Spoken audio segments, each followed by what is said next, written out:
हरियाणा के कोसली विधानसभा क्षेत्र को मुख्यमंत्री ने करोड़ों की सौगात दी है। मुख्यमंत्री नायब सिंह सैनी ने इस दौरान 23 करोड़ से अधिक की कुल 6 परियोजनाओं का उद्घाटन और शिलान्यास किया। इनमें 20 करोड़ 53 लाख रुपए की 4 परियोजनाओं का उद्घाटन और 2 करोड़ 51 लाख रुपए की 2 परियोजनाओं का शिलान्यास शामिल है। मुख्यमंत्री ने इस दौरान कहा कि डहीना खंड को मानदंड पूरे होने पर उपमंडल का दर्जा दिया जाएगा। गांव नठेड़ा और सुर्खपुर में पंचायती जमीन उपलब्ध होने पर सब हेल्थ सेंटर का निर्माण किया जाएगा। गांव गुडियानी तथा रत्नथल में जमीन उपलब्ध होने पर प्राथमिक स्वास्थ्य केंद्र बनाया जाएगा। गांव मोतल कला में जलघर का निर्माण करवाया जाएगा। मुझे खुशी है कि आज हमने कोसली के विकास के लिए 23 करोड़ रुपए की लागत के विकास कार्यों के उद्घाटन और शिलान्यास करने का मुझे मौका भी मिला है, जिसका लाभ इस कोसली के क्षेत्र के लोगों को मिलेगा। मुझे ये खुशी है कि हमने 6 परियोजनाओं का उद्घाटन और शिलान्यास किया है। 4 परियोजनाओं के उद्घाटन हुए हैं और 2 परियोजनाओं के शिलान्यास हुए हैं। इनमें से बोहका में 33 केवी सब स्टेशन और धवाना से मंडोला सड़क तथा बोहतवा शहीर में पीएचसी तथा लीलोद में वरिष्ठ माध्यमिक विद्यालय के भवन का उद्घाटन किया गया है। और इसी प्रकार गुगोड़ से तुम्बाहेड़ी तक और मुस्सेपुर से हल्लूखेड़ा संपर्क सड़क का शिलान्यास भी आज करने का मुझे अवसर मिला है।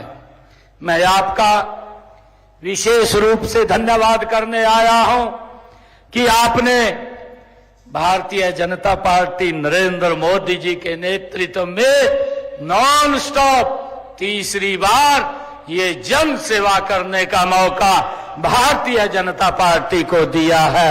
मैं इसके लिए आपने जो तीनों बार यहां से भाजपा पर विश्वास जताया है और जन विरोधी ताकतों को आपने बाहर करने का काम किया है, मैं इसके लिए आप सबको पुनः बहुत बहुत धन्यवाद और आप सबका आभार व्यक्त करता हूं। हरियाणा के मुख्यमंत्री नायब सिंह सैनी ने सुशासन दिवस पर व्यापारियों और करदाताओं की सुविधा के लिए बुधवार को जिला रेवाड़ी में कर भवन और सभी 27 जीएसटी कार्यालयों में सुविधा केंद्रों का शुभारंभ किया। रेवाड़ी में कर भवन के निर्माण पर 29 करोड़ रुपए की लागत आई है और ये 4571 वर्ग मीटर क्षेत्र में बना है। इस दौरान सीएम सैनी ने कहा कि इन जीएसटी सुविधा केंद्रों में व्यापारियों को एक ही छत के नीचे सारी सुविधाएं मिलेंगी। ये केंद्र व्यापारियों और उद्यमियों के लिए रजिस्ट्रेशन, रिटर्न फाइल, टैक्स भुगतान और जीएसटी कानून से संबंधित परामर्श जैसे कई महत्वपूर्ण सुविधाएं प्रदान करेगा। यहां व्यापारियों को ई-वे बिल और अन्य ऑनलाइन प्रक्रियाओं का प्रशिक्षण भी दिया जाएगा। आज जीएसटी संग्रहण में हरियाणा का सबसे अधिक वृद्धि करने वाले राज्यों में से एक है। वित्त वर्ष जैसा हम देखते हैं 2023-24 के लिए अनुकूल जीएसटी संग्रहण में हरियाणा 5वें स्थान के ऊपर, जिसकी चर्चा भी की है, तथा प्रति व्यक्ति जीएसटी संग्रह में प्रमुख राज्यों में पहले स्थान पर है। हमने गुरुग्राम में स्टार्टअप की मदद के लिए जीएसटी सुविधा सेल का शुभारंभ किया है। इसमें स्टार्टअप को पंजीकरण के लिए जो लेकर रिटर्न दाखिल करने तक एंड टू की मदद इससे मिलती है। इसी प्रकार वाणिज्य जो भवन है पंचकुला में एमएसएमई जीएसटी सुविधा सेल का शुभारंभ वहां पर किया गया है। इससे छोटे उद्यमियों को आसानी से जीएसटी अनुपालना करने में भी मदद मिलेगी। हमने व्यापार संघों, टैक्स बार संघों, चार्टर्ड अकाउंट संघों और अन्य संबंधित हितधारकों के साथ हर महीने या दूसरे शुक्रवार को रेंज और जिला स्तर पर बैठकें आयोजित करने का निर्णय भी लिया है। इससे आपसी विश्वास भी बढ़ेगा, समन्वय और सहयोग को भी बढ़ावा मिलेगा। कारोबारियों के लिए हमारी अनुकूल नीतियों से हरियाणा व्यापार और कारोबार करने तथा उद्योग लगाने के लिए एक पसंदीदा स्थल के रूप में भी यह उभरा है। आज प्रदेश में व्यापारियों के लिए ईमानदारी से अपना कारोबार करने के लिए ये बहुत बड़ा ही अच्छा और सुरक्षित अनुकूल माहौल है।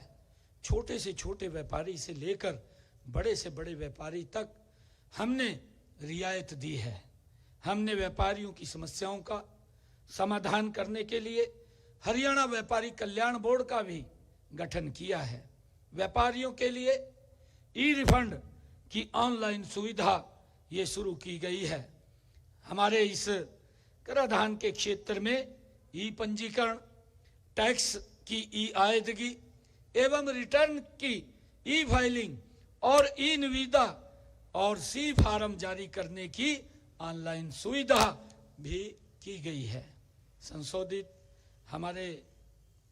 संशोधित जो हमारे मुख्यमंत्री व्यापारी क्षतिपूर्ति बीमा योजना है, हमने जो योजना बनाई है व्यापारियों के लिए, इसके तहत आग और सेंधमारी के मामले में पात्र करदाताओं को माल या फर्नीचर, फिक्सचर या दोनों के नुकसान के लिए 5 लाख रुपए, 25 लाख रुपए तक का बीमा कवर भी इसके माध्यम से दिया जाता है। व्यापारियों की सुविधा के हेतु माल अंतरजातीय आवागमन के लिए भी ई वे बिल योजना चलाई गई है। लघु एवं मध्यम व्यापारियों के कल्याण के लिए हमने एमएसएमई विभाग के अंतर्गत इसे लाया गया है। मेरा कहने का भाव है कि प्रदेश में निवेशकों, उद्योगपतियों और व्यापारियों को अनुकूल वातावरण देने के लिए हम प्रतिबद्ध हैं। इस दिशा में आज खोले गए इस कर भवन और जीएसटी केंद्रों, सुविधा केंद्रों के आपको अनेक सुविधाएं इनके माध्यम से मिलेंगी। इस कर भवन व जीएसटी सुविधा केंद्र के उद्घाटन अवसर पर मैं एक बार फिर आप सबको बहुत बहुत बधाई और शुभकामनाएं मैं देता हूं। ये हमारे जो भवन का आज उद्घाटन हुआ है और जो हमारे जीएसटी के केंद्रों का लोकार्पण हुआ है, हमारे व्यापारियों को नज़दीक में ही वो सब सुविधाएं मिलेंगी और इन सुविधाओं का हम भरपूर लाभ उठाएंगे। सरकार आप लोगों की सुविधा के लिए मजबूती से काम कर रही है और अभी हमारे विधायक महोदय ने भी, क्योंकि आज हम भवन का, जीएसटी भवन का उद्घाटन करने के लिए आए हैं, आज उन्होंने अपने क्षेत्र की समस्याओं से भी अवगत कराया है। क्योंकि ऐसे महानुभाव यहाँ पर बैठे हैं, उनको भी अभी सम्मानित भी किया गया कि आपका जो एक एक पैसा, ये आदरणीय प्रधानमंत्री जी का जो विजन है, हम देखते भी हैं, एक एक पैसा इस भारत के 180 करोड़ लोगों की सुविधाओं के लिए वो खर्च होता है, उसमें कहीं लीकेज नहीं होती। और जब हम पिछले 10 वर्षों की तरफ आंख उठा करके देखते हैं तो वो सुविधाएं, जो सुविधाएं इस देश के नागरिकों को मिलनी चाहिए थी, वो सारी सुविधाएं लगातार गति से देने का काम ये हमारी डबल इंजन की सरकार कर रही है। महेंद्रगढ़ में पुलिस अवैध बियर के खिलाफ बड़ी कार्रवाई कर रही है। सीआईए पुलिस ने 345 बियर की पेटियों से भरे कैंटर को पकड़ा है। पुलिस ने जानकारी देते हुए बताया कि सूत्रों से मिली खबर के अनुसार भिवानी निवासी सतीश अपने कंटेनर में अवैध बियर के साथ महेंद्रगढ़ पर खड़ा हुआ है, जिसके बाद पुलिस ने मौके पर पहुंचकर कंटेनर चालक को अपने गिरफ्त में ले लिया। चालक के खिलाफ एक्साइज एक्ट के तहत मामला दर्ज करके जांच शुरू कर दी गई है।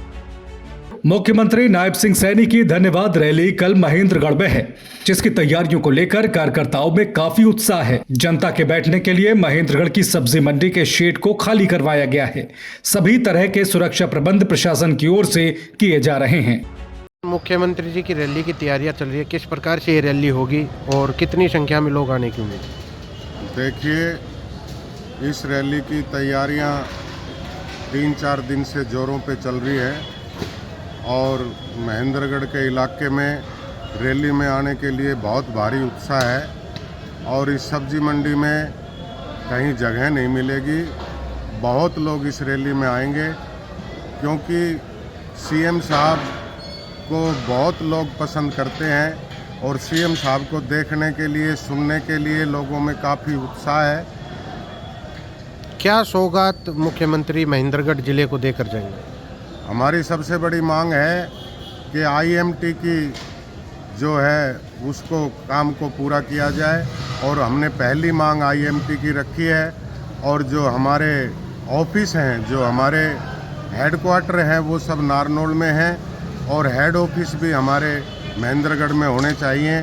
सब डिपो है, रिवासा में रीजनल सेंटर है और अनेकों मांगें। हमने एक मांग पत्र बनाया है जो प्रत्येक सरपंचों से लेकर, जिसमें नगर पालिका शामिल है, महेंद्रगढ़ का सौंदर्यीकरण हो, किस तरह से ये टूटी हुई सड़कें ठीक हो, इसके लिए हमें उम्मीद है कि बहुत भारी सौगात सीएम साहब हमारे महेंद्रगढ़ को देके जाएंगे। मुख्यमंत्री जी के पहुंचने का टाइम क्या रहेगा? देखिए, अभी मिनट टू मिनट कार्यक्रम नहीं आया है, मगर 1 बजे तक मुख्यमंत्री जी महेंद्रगढ़ पहुंच जाएंगे।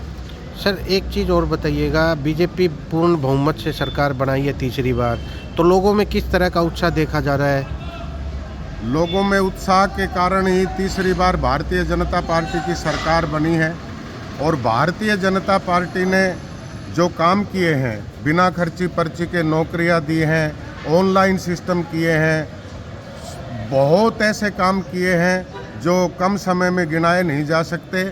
और इसी को लेकर, और जो सीएम साहब की लोकप्रियता है, मोदी जी की देश के प्रति जो भक्ति भाव है, उसको देख करके भारतीय जनता पार्टी की तीसरी दफ़ा सरकार बनी है। और मैं समझता हूँ कि आने वाले समय में पूरे हिंदुस्तान में भारतीय जनता पार्टी के सिवाय बाकी कुछ बचेगा नहीं।